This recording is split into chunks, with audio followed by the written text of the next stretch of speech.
Bung Rocky ini lagi di perjalanan. Jadi oke, kita kuliah on the road ya. Bung Rocky, hari ini Presiden Jokowi meresmikan Istana Negara dan Istana Garuda di IKN ya. Mengapa ini Pak Jokowi masih terus apa ini kita sebutnya manuver atau cawe-cawe? Bukankah langkah semacam ini kan menjadi semacam fight accompli bagi Pak Prabowo untuk meresmikan IKN ya, menerbitkan kepres tentang IKN dan sekaligus pindah ke sana gitu. Ya, selalu ada yang sebut aja konyol di dalam kita membaca politik akhir-akhir ini.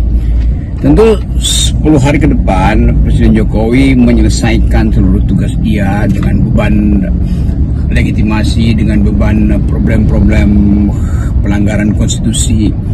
Dan itu seharusnya diendapkan sebagai masalah negara nanti setelah Presiden Prabowo berkuasa atau memerintah. Tetapi hari ini beritanya betul-betul bisa ditafsirkan dengan sudut psikologi atau sudut politik, yaitu Presiden Jokowi akan meresmikan ibu kota negara, juga sangat masif itu. Kita mau baca itu sebagai apa?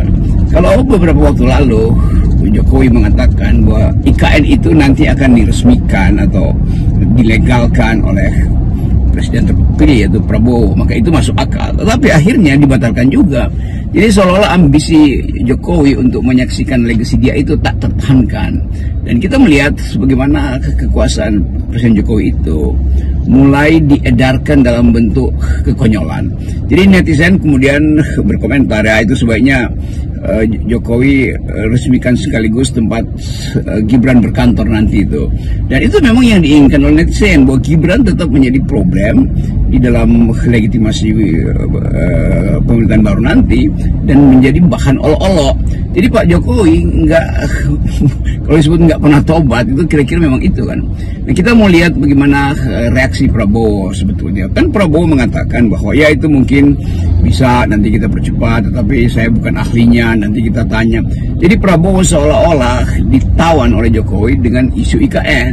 Jadi bagaimana mungkin kita mau percaya bahwa Jokowi itu rela untuk turun takhta dengan semacam kesopan santunan politik, yaitu membiarkan urusan IKN itu diurus oleh presiden berikutnya. Kan tata cara beradab bernegara kan seperti itu tuh. Tapi kita mungkin melihat hal yang sebaliknya, bahwa keinginan Jokowi itu tak tertahankan lagi untuk menunjukkan bahwa itu adalah legasi dia. Sementara pada saat yang lain Jokowi merasa bahwa itu bukan pilihan dia, itu adalah kehendak rakyat. Jadi kebenduaan ini yang akan membuat Indonesia disorot lagi oleh publik internasional yang justru menahan investasi di IKN karena menganggap itu ada urusan presiden berikutnya.